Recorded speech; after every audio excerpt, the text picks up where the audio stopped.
not. Yes, we pass referrals in here too, but we want to do business with them, and then that's how we get other people to come in here as well too.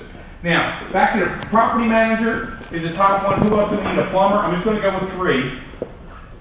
Maybe a landscaper. A landscaper. You know what? We might come next week on a hairstylist. Okay, we're just going to go with 3 for right now, and then we're going to, each week we can try to do a focus. But what you can do is, if you want to do the send out cards thing, I'm all for it. That's awesome. We also have postcards at B&I you can send out. But this is what you need to do.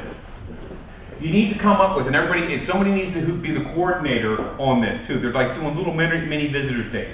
Does anybody want to take this up and be the little coordinator? Any volunteers?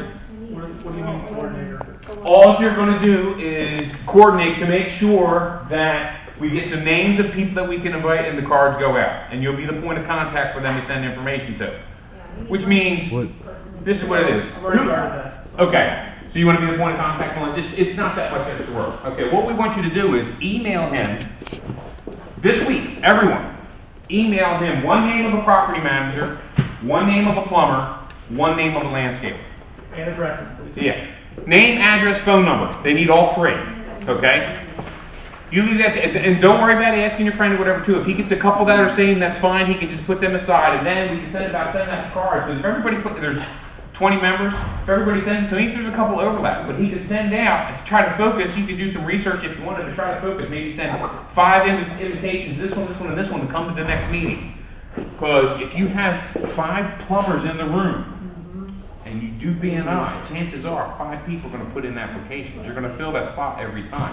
Whereas if you just have 1 coming, you know, that's how you do it, and you get them to build up. And then as you start bringing those people in, it grows. And then we're going to see how that goes. I'm going to bring you some cards. Like I said, I'm going to come back every month. I'm not going to take the 10-minute every time, but I'm going to come back and help so we can get this, you guys drawn too, because everybody here is on board. Everybody gets it. That's great. It's awesome. But this is how you do. You start small. You start getting a couple people. Before you know it, you have another 10 people in here too. So sometimes people don't stay as focused, and everybody's supposed to bring visitors, but it can be tough sometimes. But if we focus on a couple people each week and send out invites and then phone call follow-ups telling them to come here, then they'll come here to the meeting. And if anything, all you have to do is tell them it's a great networking event. You get a chance to meet some other great professionals, and you're going to have an awesome breakfast. Because this is the best breakfast of all the B&I chapters. I'm telling you. So, and the sky is the limit. You do know that there's a chapter in Bradenton that has 68 members. They get 20 seconds for their sales manager moment.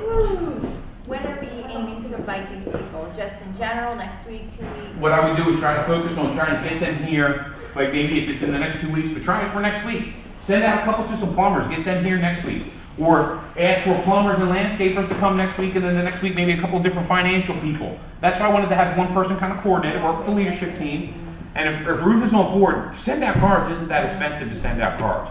Plus we also have those postcards. Okay, so that's a great way to invite, but everybody needs to participate. Everybody needs to produce a name. You may have to make a phone call. If a couple people call this person invited to the meeting, chances are they're going to say, wow, these people are calling me. I need to come. Just like when somebody invited you is what you have to think about. I mean, you didn't get here by accident. Somebody invited you, And you came here and you saw the value in it. Ruth said it. Well, if we send out invitations today or tomorrow, they're not going to get them in enough time to come by next Tuesday. Okay, well then plan it for 2 weeks, but you still got to collect all the names. Everybody needs to send him a name. That's your focus today. Send him a name, I don't want to try to make this too complicated. Try to do 1 of each. If you can only send 1, send 1, okay, and see what happens. And then if we need to step it up, step it up. But everyone needs to participate. And if you don't send him an email with that information, guess what? He'll know because you didn't send him an email, right? Yeah, see how that works? That's right. So. Okay, well that's it. I don't want to take any more time so we can get to the most important part of the meeting. Thank you very much.